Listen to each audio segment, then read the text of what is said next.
Hello. Okay, well, so I got home from work a couple days ago, and I've had a bunch of good matches, I think. This one was kind of nice. Man the Nightshade.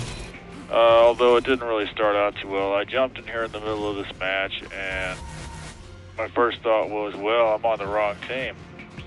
See, this team's winning. That's not right. You shouldn't jump into a match and join the team that's winning. That's not sportsmanlike. So I was just sort of wandering around aimlessly, having a look around just to see what everybody was up to here, and it looked to me like it was all pretty well in hand, and then someone had said hello, so I had to stop and say hello back, and then they kept talking. Now I did take a time out here to take care of Red's Nightshade there. I did feel a little bit guilty about that, you know, because like I said, Blue up to this point looks like they're winning. But here Red has taken the flood, and so I kind of feel like, well, you know, I am on the Blue team, you know. I guess I'm sort of duty bound to make some sort of effort, so what the hell, I headed off toward their prime. Might as well try to take it. But they're really looking a bit, you know, lackadaisical here, you know. They're not really putting up a huge fight, so I noticed that people are still talking at me, so I decided, well, you know, I'll respond to them one time. I'll tell them about, you know, about the Nyan Cat thing. It's a YouTube video. I stole their music for the last post there. I was really impressed by the Nyan Cat. I mean, any video that can get 10 million views in a couple of months, I mean, Jesus. They gotta be doing something right. That's mainly how I judge quality, after all, I mean. And it is oddly mesmerizing, I have to say. You know, I watched it for a long time. I saw it, some guy posted a link to it on Yahoo Answers, where I like to hang around and answer people's stupid questions. Hey, I'm attracted to things like that, so. But anyway, yeah, here I'm being totally distracted, posting messages back and forth. There's a few players out there that sort of get into the bad habit of doing things like that. And you can see Blue is now going to hell quickly. They've lost most of the map, and I kind of felt like, hey, this would be a pretty good example of what can happen when you're not doing what you're supposed to be doing, see? Now, I think I'm pretty conscientious most of the time, but here I'm really falling off the wagon, aren't I? I've got the orb. So I feel like, well, I really ought to get on the stick here, because now we've lost our prime, and things are looking a little iffy. We still got flood, but that's under attack too, and our core will probably start getting hit here shortly as well, which it is, yeah, we just lost several points there.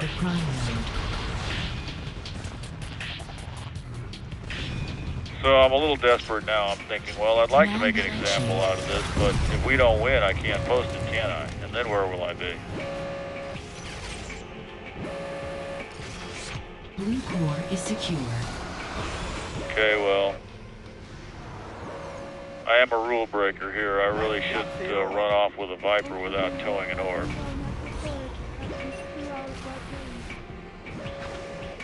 Although there isn't really, it isn't really very far to go with him this time. He just has to take prime, so that kind of leaves me at odd ends. I don't really want to jump out of it.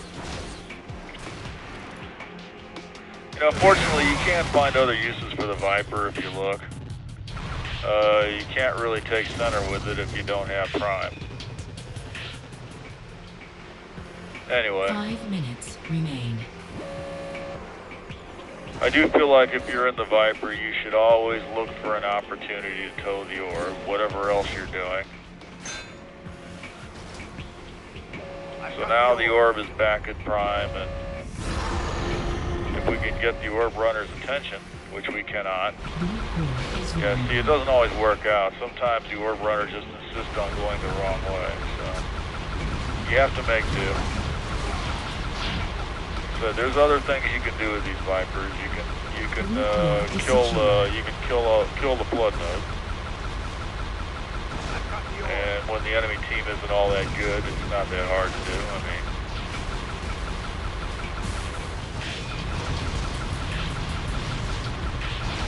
there you go. You know, so I'm not hanging around the flood node. I'm going to go find something else to do. We've lost our prime, of course, so I have to do something about that.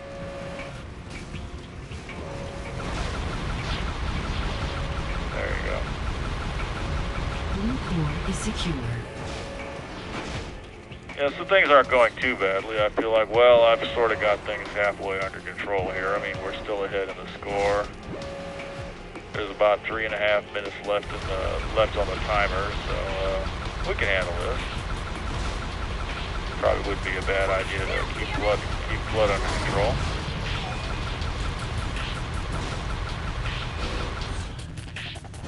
Here's a problem. The red orb carrier showed up, and he's being a bit nimble, and he's got an Avril, which is annoying. Attack the center node. Oh, there you go, but fortunately the blue orb carrier proves that he's paying attention as well, and so that problem has been solved for the moment.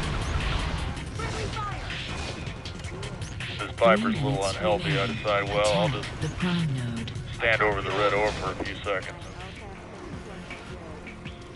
That'll be worthwhile for me. Blue core is vulnerable. But red has our prime. I can't stay here too long. I need to go do something about that. Blue core is heavily damaged. And we're taking damage on our core again. So on the whole, things are not looking good. I mean, we're behind in the score now. This is not good, and we're approaching overtime. So Attack the floodgate node. it's possible this might not be a good example after all. Blue core is secure. Attack the prime node. But it's not all bad. I mean, that Viper lasted a fairly good time. And now I'm going to get a chance to run the orb, which I like to do. We're building flood. We've got prime. It's time to take center. And this is a real good example of how to do it. I feel like it's always best to jump on top of the node. That's the theory I've arrived at here recently. It just avoids all kinds of problems. Why would you run on the ground when you could leap on top of the node? There's nobody there.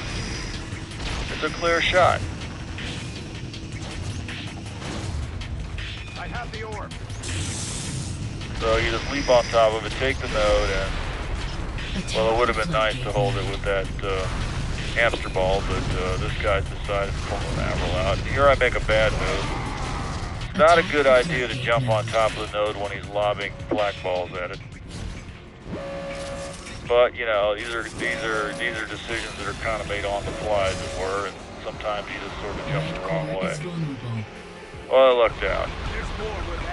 There's another Viper there. Somebody grabbed it. It's damaged, so I don't really feel bad at all about taking it and doing things that don't involve towing the orb with it. And I do feel like I'm being a little productive. And here we've got it. You notice in the meantime we've got most of the match. So we're doing really well here. Almost thought I might manage to hit the enemy core, but prime went down, so what to do? Well, there's only one thing to do. You know, you got to do what you're supposed to do with the Viper in the first place, which is tow the orb. And it looks like blue is actually waking up. There's a guy on. You see, you know, if you run the right way, and if the team is paying attention, things are going to come together. So now we've got a mission going on here. We're going to take the prime, and I'm going to go forward. 9, 8, 7, and 6, 5, 4. Red core is vulnerable. Yeah. Red core is critical. Overtime. And all I got to do is stay alive long enough to bring their score down lower than ours. And overtime will take care of the rest. And there you have it. See? So, good example. You know, the idea here is shut up and play. And also don't use rockets at close range. That's also a good idea. Anyway, yeah. Yeah, have a good evening.